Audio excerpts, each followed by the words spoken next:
guys, and welcome back. So today we're going to go over how many calories you should be eating for your activity level. So first, just to clarify kind of some terms I'm going to be talking about. Maintenance calories. Maintenance calories are how many calories it takes for you to stay the exact same weight that you are right now. So nothing changes. A calorie deficit is when you are eating less calories than you're burning. This will elicit fat loss. A calorie surplus is when you're eating more calories than you're burning per day. This is going to initiate weight gain. I want to first quickly go over under eating. It's something I see a lot. Unfortunately, a lot of athletes come to me, especially female, and they want to improve at their sport, but they're under eating. Some signs of under eating are you're wicked moody. You get lab work. Your lab work is not within normal levels. This can look like sex hormones being really, really low, thyroid levels being off, things like that. You either can't sleep, you're regularly fatigued in and out of the gym, out of the gym, you're not PRing any of your lifts, or you constantly have these nagging injuries that just don't seem to go away. It's important to note here before I go over the actual numbers that a history of disordered eating or chronic dieting can affect these numbers quite a bit. If you are, chronically in a deficit, you've been under eating for years, a typical calculator may not work for you. I highly suggest reaching out to a coach or a dietitian, getting your numbers set. This is the reason that we exist.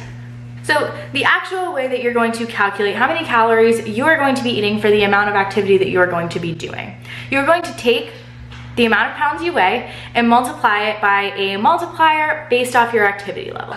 I'm gonna put these on the screen as we go, but we're gonna start off. The multiplier is 10 to 12. This is going to be sedentary, working out for 30 minutes or less per day. You're basically not doing much, desk job, something like that, where it takes up most of your day. 12 to 14 is going to be our lightly active people. These people are exercising 3 to 4 times a week, 30 to 60 minutes. Not crazy otherwise, but they're definitely moving.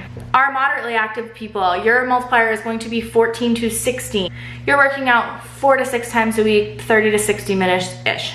16 to 18, this is gonna be my very active people. You're working out 4 to 5 times a week, 1 to 2 hours a day, you're really getting up there. My 19 to 23 multiplier, these are my athletes. These are people that are working 2 to 4 hours a day. They're doing double sessions, they're moving pretty much all day. These are your professional CrossFit athletes, professional athletes in general, people like that. So what I mean by this multiplier, I'm gonna use me as an example. I fall into the category of very active. I'm 145 pounds. I would multiply my weight by 16. Now, all the ranges for these multipliers, so for my activity range of very active, 16 to 18. Well, how do I know which one to multiply by? You're gonna use your non-exercise activity levels to determine this. A really good way to kind of gauge this is your step count. So if you're someone that always gets above your 10,000 steps per day, you're going to lean towards the higher side.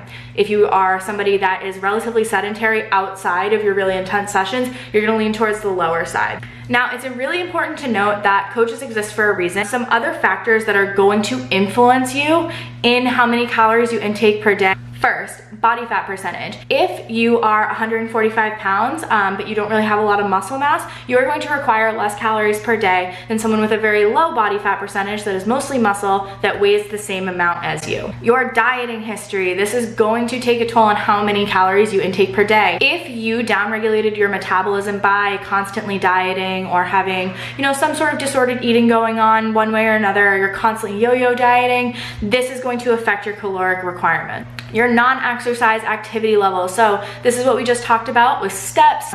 Anything you're doing outside of the gym, this is actually going to make up a really significant portion of the calories you burn throughout the day, way more than the actual exercise you're doing. Your exercise itself is such a small portion of what you are burning throughout the day. Don't put too much stock into it. The type of activity you do is going to make a massive difference of not only your caloric intake, but your macronutrient split. So I'm going to assign a CrossFitter way more carbohydrates than I am a long distance runner, things like that. Again, these are all things that a coach determines based off getting to know you. This is why we exist. So I'm gonna tweak all of these things based off all of those factors plus more. That's how I'm going to get a very specific number for you.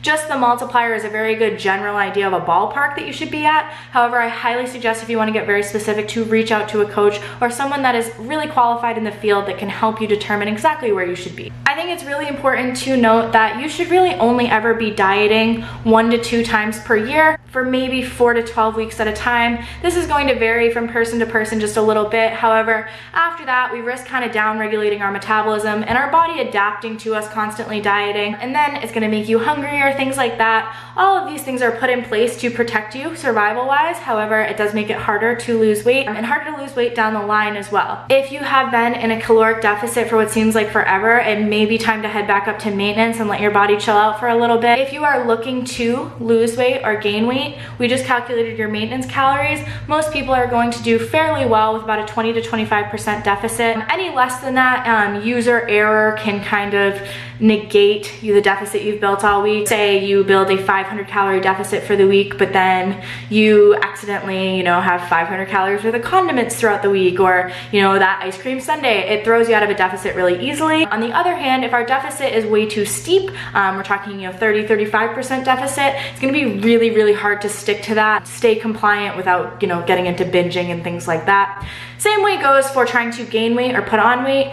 You do not want to do it too extremely, or you will end up gaining a lot more fat than you will muscle mass, because muscle mass takes a while to put on if you are not on any sort of gear. However, you also don't want it to be too little, because then it's going to maybe not quite be enough to get you where you want to be. I hope this helps. If you have any questions, please reach out to me. This is just a very basic review of how to calculate how many calories you should be eating. Again, ballpark. Coaches exist for a reason. This is why. Have a great rest of your day, guys. Bye-bye.